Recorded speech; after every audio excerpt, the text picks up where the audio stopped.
Hi everyone, అందరూ ఎట్లుండరు? బాగుండరా? ఈరోజు vlog వచ్చి మధ్యాహ్నం నుంచి సాయంత్రం వరకు వ్లాగ్. ఈరోజు ఈ వీడియోలో నేను చేసిన మటిక్కాయల కూర రెసిపీ, ఇంకా మా పిల్లలకు ఈస్టర్ హాలిడే క్లబ్లో ఏం యాక్టివిటీ చేయించినారు, లైబ్రరీలో ఏం యాక్టివిటీస్ ఉన్నాయి అనేది మీతో షేర్ చేసుకుంటాను. వీడియో అయితే చివరి వరకు చూడండి. వీడియో నచ్చినట్లయితే ఖచ్చితంగా లైక్ చేయండి. మన ఛానల్ని ఎవరైనా ఫస్ట్ టైం చూస్తున్నట్లయితే ఖచ్చితంగా సబ్స్క్రైబ్ చేసుకోండి. మీరు ఒకరో లైక్లు కమెంట్లు ఇచ్చా ఉంటే నాకు వీడియోలు చేయాలని ఒకరో ఇంట్రెస్ట్గా మోటివేషన్గా ఉంటుంది అంతే. ఈరోజు మధ్యాహ్నానికి అయితే మట్టికాయ పులుసు చేసానా. ఈ మట్టికాయలన్నీ ఒలిచి ఇట్లా డబ్బాలో పెట్టుకునే ముందే ఇంకా దీంట్లోకి ఉత్త మట్టికాయలు అట్లే చేయకుండా రెండు కందిబ్యాళ్ళు గిన్నె వేసినామంటే పులుసు బాగుంటుంది అనమాట. అందుకని కందిబ్యాళ్ళు కూడా ఒక పిరికెడమైన తీసుకొని నానబెట్టి పెట్టుకునే. దీంట్లోకి మసాలా కోసము ఒక మిక్సీ గిన్నె తీసుకొని దాంట్లో ఒక 2 చెంచాలు కొబ్బరి పొడి, 2 చెంచాలు ధనియాల పొడి, ఒక 3 చెంచాలమైన నువ్వుల పొడి, తెల్ల నువ్వులు వేయించి పొడి పెట్టుకునే. ఆ పొడి అంతా వేసి రోని నీళ్ళు వేసి మెత్తగా ఇట్లా పేస్ట్ మాదిరి మిక్సీ పట్టి పక్కన పెట్టుకునే. ఇప్పుడు స్టవ్ మీద కుక్కర్ పెట్టుకొని దాంట్లో ఒక 2 చెంచాలు నూనె వేసి నూనె ఎక్కువ వేడైనాక దాంట్లో ఆవాలు జీలకర్ర వేసి ఒక రవ్వ చిటపటమన్నాక సన్నగా కట్ చేసి పెట్టుకునే ఎర్రగడ్డలు వేసి బాగా వేయించాలా. ఆ ఒక్క రవ్వ వేగినాక దాంట్లోనే ఒక సన్నగా కట్ చేసి పెట్టుకునే టమాటా కూడా వేసిన. ఆ టమాటా కూడా బాగా మెత్తబడేదాకా సెలాక్తో బాగా కలబెట్టినే. టమాటా బాగా మెత్తబడినాక ముందుగా కడిగి పెట్టుకునే కందిబ్యాళ్ళు, ఈ మట్టికాయలు అన్నీ వేసి దాంట్లో ఉప్పు కారము పసుపు వేసి బాగా కలబెట్టినే. ఈ ఉప్పు కారము పసుపు మట్టికాయలు కందిబ్యాళ్ళు అన్నీ బాగా కలిసేటట్టు గంటతో కలబెట్టాలా రెండుసేపు. ఇప్పుడు ముందుగా పేస్ట్ చేసి పెట్టుకున్నాం కదా, ధనియాలు కొబ్బరి పొడి నువ్వుల పొడి అన్నీ కలిపి. సో ఆ పేస్ట్ అంతా దీంట్లో వేసేసి మళ్ళీ ఒకసారి మొత్తం కలిపి అంతా కలిసేటట్టు దాంట్లో 2 నీళ్ళు పోసుకోవాలా. అంటే మనకు పులుసు ఎంత కావాలనే దాన్ని బట్టి. మరి నీళ్ళు తక్కువ పోసుకుంటే చిక్కగా ఉంటుంది, మనకు అన్నంలో కలుపుకునే దానికి అంత బాగుండదు అనమాట. అట్లా కాకుండా కొంచెం పులుసు ఉండేటట్టుగా ఒక రవ్వ నీళ్ళు ఎక్కువగానే పోసుకొని మూత పెట్టుకొని ఇంకా విజిల్ పెట్టుకోవాలా. టేస్ట్ అనేది ఇంకా ఎన్ని కలబెట్టుకున్నాకనే కావాలంటే ఇప్పుడే కొంచెం టేస్ట్ కూడా చూసి ఉప్పు కారం ఏమైనా పడతాయి అనుకుంటే వేసి కలబెట్టేసి ఇంకా మూత పెట్టుకుని ఒక 2 విజిల్స్ రానిస్తే సరిపోతాయి. ఎందుకంటే కందిబ్యాళ్ళు ఆల్రెడీ నానబెట్టినట్టే కాబట్టి బెన్నె ఉడికిపోతాయి. 2 విజిల్స్ వచ్చినాక మూత తీసి చూసుకుంటే మెత్తగా ఉడికిపోయినాయి. కందిబ్యాళ్ళు మెత్తగా ఉడికినాయి, మట్టికాయ కూడా మెత్తగా ఉడికిపోయింది. ఇంకా నాకు ఉప్పు కారం కూడా కరెక్ట్గా సరిపోయింది. ఒకవేళ నీళ్ళు ఎక్కువగా ఉండయనిపించే మళ్ళా విజిల్ ఏం పెట్టకుండా ఊరికి నార్మల్గా ఉడికిచ్చినా కానీ నీళ్ళు ఎగిరిపోతాయి కాబట్టి సరిపోతుంది. నాకైతే నీళ్ళు కరెక్ట్గా సరిపోయినాయి, ఉప్పు కారము అన్నీ కరెక్ట్గా సరిపోయినాయి. ఇంకా మళ్ళీ పక్కన ఉడకబెట్టలే నేనైతే. పిల్లోళ్ళు క్లబ్ నుంచి ఇంటికి వచ్చే టైం అయింది. అందుకని అంత లోపల అన్నము కూర చేసి సరిపోతుందిలే అని చెప్పేసి కూర అయితే చేసేసిన.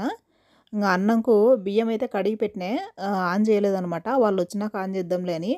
ఎందుకంటే ఈ వీడియో ఫ్రైడే వ్లాగ్ అనమాట. ఎవ్రీ ఫ్రైడే యాక్చువల్గా స్కూల్లో కానీ క్లబ్లో కానీ వాళ్ళకి ఫిష్ ఫింగర్స్ ఫ్రెంచ్ ఫ్రైస్ పెడతారు. స్కూల్లో అయితే ఆ ఫిష్ ఫింగర్స్ ఫ్రెంచ్ ఫ్రైస్ పెట్టిన రోజు ఖచ్చితంగా తింటారు అనమాట. సో ఇంకా క్లబ్లో కూడా అవే పెడితే గిన వాళ్ళు తినేసి వచ్చేగిన ఎంటమంటే తినరు అన్నము అనేసి ఇంకా నేను ఆన్ చేయలే. వాళ్ళు ఇంటికి వచ్చినాక వాళ్ళని అడిగి ఒకవేళ తిని ఉంటే అట్లే ఉండిచ్చి రాత్రి చేయొచ్చు, ఒకవేళ తినకపోయి ఉంటే గిన వచ్చినాక ఆన్ చేద్దాం ఎంతసేపు అవుతుందిలే అని చెప్పేసి ఇంకా ఆన్ చేయకుండా ఊరికే పక్కన పెట్టినా. బెన్నడ్ హాలి చూడలేదులే సరిగ్గా. నీదేం చిన్న ప్లేటే? అసలు దీని అర్థం ఏంది? ఎందుకు ఈ లేడీ బగ్స్ అన్నీ?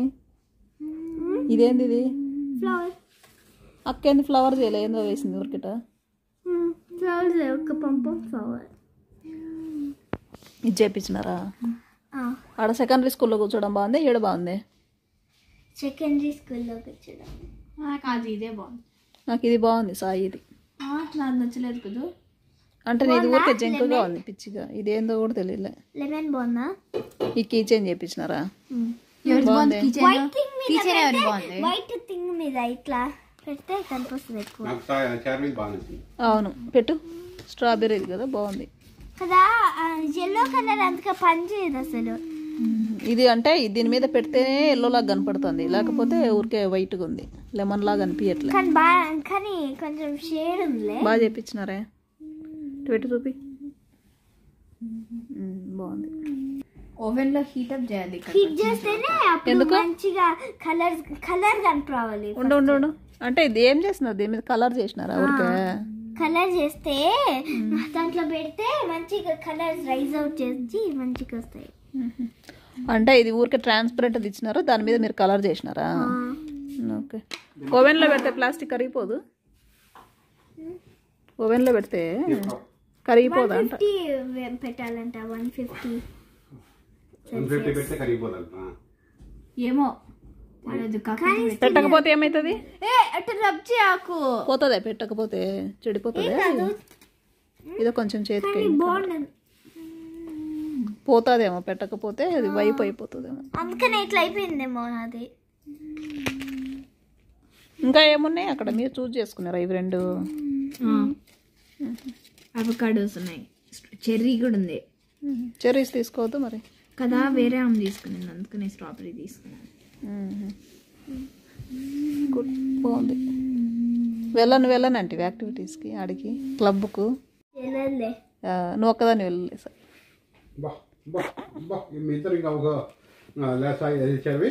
ఫస్ట్ ఏమో పోన్ అంటది, మళ్ళీ అంటాము అంటే మిస్ అయిపోతుంది అవన్నీ. ఇంట్లో ఉంటే ఏం చేసేదానివి కాదు. ఈ బ్లాక్ సీడ్స్ చేయలేదే కలరు. చూసినారు కదా, అట్లా యాక్టివిటీస్ చేయించినారంట. కీ చైన్ చేయించినారు, ఇంకా ఏదో అవి ఏమంటారు లేడీ బగ్స్ అన్నీ అతికిచ్చి ఏదో క్రాఫ్ట్ లాగా చేసినారు, ఆర్ట్ అంతే. ఇంకా మధ్యాహ్నం ఇక్కడ ఇంట్లో అయితే అన్నం తినలేదు కదా, అందుకని ఏదైనా స్వీట్ కావాలనంటే సేమియా చేస్తాను ఇప్పుడైతే. ఒక పక్క స్టవ్ మీద సేమియా వేయించుతాను, ఇంకొక పక్క స్టవ్ మీద నీళ్లు పోసి పెట్టినా. 1 కప్పు సేమియాలకి 2 కప్పులు నీళ్లు పోసిన, దాని మీదట మళ్ళీ 2 కప్పులు ఎక్స్ట్రా పోసిన నీళ్లు. ఇట్లా నీళ్లు పోసి మూత పెట్టేసిన, కాగుతాయి అంతలేకల్లా. ఇంకా ఆ సేమియాలు అయితే వేయించి పక్కన వేసి అదే ప్యాన్లో 1 రవ్వ నూనె వేసి జీడిపప్పు బాదం పప్పు వేయించుతాను. అంతలేకల్లా ఈ పక్క నీళ్ళు అయితే కాగిపోయినాయి. ఇంకా ఆ వేయించిన సేమియాలన్నీ ఈ నీళ్ళల్లో పోసి ఉడకనియాల. ఈ పక్కన బాదం పప్పు జీడిపప్పు అయితే వేగిపోయినాయి, ఇంకా స్టవ్ ఆఫ్ చేసిన. ఈ పక్కన సేమ్యాలు అయితే ఉడికిపోయినాయి. ఈ సేమ్యాలు ఉడికేదానికి ఎక్కువ టైం ఏం పట్టదు, బెన్నె ఉడికిపోతాయి. ఇంకా మరీ ఎక్కువ మెత్తగా ఏదాకా ఉడకబెట్టకుండా ఒక 90% ఉడికేటట్టు ఉంటేనే ఈ సేమియా అనేది బాగుంటుంది. లేదంటే పిస బంకగా ఉంటుంది. అట్లా కాకుండా కొంచెం 90% ఉడికితే ఒక రవ్వ పొడిగా బాగుంటుంది అనమాట. ఇంకా ఈ సేమియా అయితే కరెక్ట్గా ఉడికిపోయింది. ఇంకా స్టవ్ ఆఫ్ చేసి ఇట్లాంటిది జల్లెడ ఒకటి తీసుకొని దాంట్లో పోసి రోజుసేపు ఒక 5 నిమిషాలు అట్లా వదిలేసినామంటే దాంట్లో ఉండే నీళ్ళన్నీ కిందకి గారిపోతాయి. ఒక 5 నిమిషాలు అయినాక ఇంకా సేమియాలన్నీ తెచ్చి ముందుగా వేయించి పెట్టినాయి కదా బాదం పప్పు జీడిపప్పు, ఇంకా దీంట్లో వేసి స్టవ్ ఆన్ చేసి ఇంకా మనకు టేస్ట్కి తగినట్టుగా చక్కెర వేసి కలబెట్టుకోవాలా. మంట సిమ్లో పెట్టి కలబెట్టుకుంటా ఉంటే ఆ చక్కెర కూడా కలిసిపోతుంది బాగా. నేనైతే చక్కెర మరీ ఎక్కువ ఏం వేయను, ఎక్కువ తియ్యగా లేకుండా వేసినామా వేయలేదా అన్నట్టు ఉండేటట్టే వేచ్చా. అట్లా వేద్దాం అనుకునే కానీ చూడండి ఎంత చక్కెర పడిందో. ఈ చక్కెర వేసేటప్పుడల్లా కొంచెం అబ్బా ఇంత చక్కెర తింటున్నామా అని అనిపించదు కానీ, బట్ అప్పుడప్పుడు స్వీట్ తినాలంటే మరి తప్పదు కదా, వేయాల్సిందే. ఎంత తక్కువ వేద్దాం అనుకునే కానీ ఎట్లా లేదని ఇంత అయితే పడుతుంది చక్కెర దీనికి. చాలా తొందరగా అయిపోయే స్వీట్ రెసిపీ ఏంద్రా అంటే నాకు ఈ సేమియానే. జస్ట్ అట్లా ఉడకబెట్టేసి ఇట్లా తర్వాత పెట్టేస్తే బాదం పప్పు జీడిపప్పు వేసి సింపుల్గా అయిపోతుంది. ఇంకా మా పిల్లలకు కూడా బాగా ఇష్టం అనమాట ఈ సేమియా. సగ్గుబియ్యం వేసి చేసేదానికంటే కూడా ఇట్లా చేసేదే మాకు బాగా ఇష్టము, తొందరగా కూడా అయిపోతుంది. పండగలప్పుడైతే నేను ఇదే ఎక్కువ చేస్తానన్నమాట, తొందరగా అయిపోతుంది కదా ఇంకా పనులన్నీ అనేసి. అంతే, ఇంకా మన టేస్ట్కి తగ్గట్టుగా చక్కెర వేసుకొని కలబెట్టి ఆ సేమియాలో బాగా మిక్స్ అయ్యేంత వరకు స్టవ్ ఆన్లోనే పెట్టి కలబెట్టినామంటే ఇంకా రెడీ అయిపోతుంది. స్టవ్ ఆఫ్ చేసుకోవడమే. ఇంకా నేనైతే ఇప్పుడు తింటానా, చాలా బాగా వచ్చింది, అసలు టేస్ట్ చాలా బాగుందనమాట. చక్కెర కూడా అంత ఎక్కువ పడలేదు, వేసినామా వేయలేదా అన్నట్టు కరెక్ట్గా సరిపోయింది. ఇంకా అక్కడక్కడ జీడిపప్పు బాదం పప్పు అన్నీ ఉంటాయి కాబట్టి టేస్ట్ చాలా బాగుంది. ఇంకా ఈ సేమియా తినేసి ఇంకా లైబ్రరీకి బయలుదేరాలా, టైం అయింది అందుకు కాబట్టి ఇప్పుడే తినేసి వెళ్తున్నాము. మా పిల్లలు కూడా ఆడ కూర్చొని తింటున్నారు. ఈ సేమియా ఇప్పుడు నేను చేసినట్టు చేసేగిన బంకగా ఏమంటారు మెత్తగా అట్లా లేకుండా బాగా పొడిగా చాలా బాగా వస్తుంది. ఒకసారి మీరు కూడా ట్రై చేసి చూడండి. మా పెళ్ళైన కొత్తలో నేను ఫస్ట్ నేర్చుకునే స్వీట్ రెసిపీ ఇదే అనమాట. చాలా సింపుల్గా అయిపోతుంది కాబట్టి ఇదే ఎక్కువ చేస్తూ ఉన్నాయి. ఇంతకుముందు కూడా చెప్పినా కదా మీకు, ఈస్టర్ హాలిడేస్ కాబట్టి ఇక్కడ లైబ్రరీలో కూడా యాక్టివిటీస్ ఉంటాయి. ఈరోజు అయితే ఈస్టర్ ఎగ్స్కి ఇట్లా డిజైన్ చేయమని చెప్పినారు. అంటే ఇవి వుడ్వి అనమాట, చెక్కవి. సన్నగా ఇట్లా కట్ చేసి ఎగ్గు షేప్లో ఇచ్చినారు. బాగా చాలా ఫ్లాట్గా నీట్గా ఉన్నాయి. అంటే పేర్లు పడతాయేమో వుడ్ కదా అన్నట్టు కూడా ఏం లేవు. చాలా బాగున్నాయి అనమాట నీట్గా. దాంట్లో మీద ఇట్లా మార్కర్స్ తోటి స్కెచ్ పెన్లు వీటితోటి డిజైన్ చేసుకోమని ఇచ్చినారనమాట పిల్లలకి యాక్టివిటీ లాగా. చాలా బాగున్నాయి. తలా 2 తీసుకొని చేసినాము. నేను కూడా చేసిన. ఈ రెండేమో మా చార్వి డిజైన్ చేసింది. వెనక పక్క ముందు పక్క 2 పక్కల. ఇదేమో నేను చేసినాను అనమాట. నేనైతే ఒకటే చేసిన. మా పిల్లోళ్ళు అయితే చెర్రీ 2 చేసినారు. ఇంకా ఇవేమో మా సాయి చేసింది 2. నాకైతే చార్విటియే బాగుండే అనిపించింది. ఈ స్పాట్స్ లాగా ఉండేది, ఇంకా ట్రీ లాగా ఉండేది, ఈ డిజైన్ బాగుండే మా చార్విటి అనిపించింది. మీకు ఏ బాగుండే అనిపించిందో కమెంట్ చేయండి.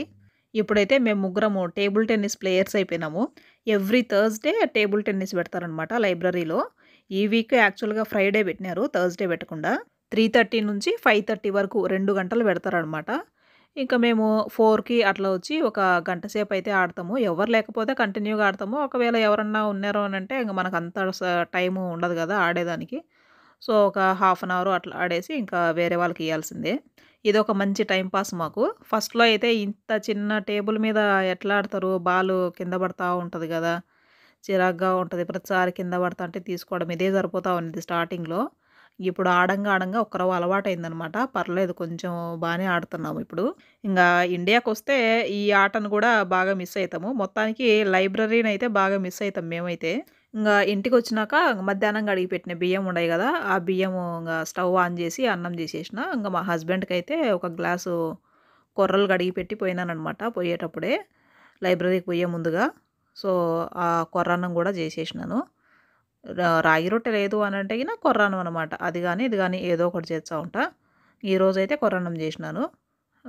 పిల్లలకైతే అన్నం పెట్టేసిన, వాళ్ళు తింటున్నారు. అదండి ఈరోజు వ్లాగు. ఈ వీడియోని ఎవరైతే లాస్ట్ వరకు చూసింటారో వాళ్ళకి థ్యాంక్ యూ సో మచ్. ఈ వీడియో మీకు నచ్చినట్లయితే తప్పకుండా లైక్ చేయండి. ఇంకా నా వీడియోస్ని రోజు ఎవరైతే చూస్తున్నారో వాళ్ళకు ఒక రిక్వెస్ట్ అండి. ఈ వీడియోస్ మీకు ఎలా అనిపిస్తున్నాయి, ఏమైనా మీ సైడ్ నుంచి నాకు సజెషన్స్ ఏమైనా ఉంటే కూడా చెప్పండి. నేను వీడియోస్ని ఏ విధంగా ఇంప్రూవ్ చేసుకోవాలి అన్న విషయంలో. సో నేను కొంచెమైనా కానీ ఇంప్రూవ్ చేసుకునేదానికి మీ సలహాలు సూచనలు నాకు హెల్ప్ అవుతాయి. ఎవరైనా మన ఛానల్ని ఫస్ట్ టైం చూస్తున్నట్లయితే తప్పకుండా సబ్స్క్రైబ్ చేసుకోండి. Thank you so much for watching. Bye.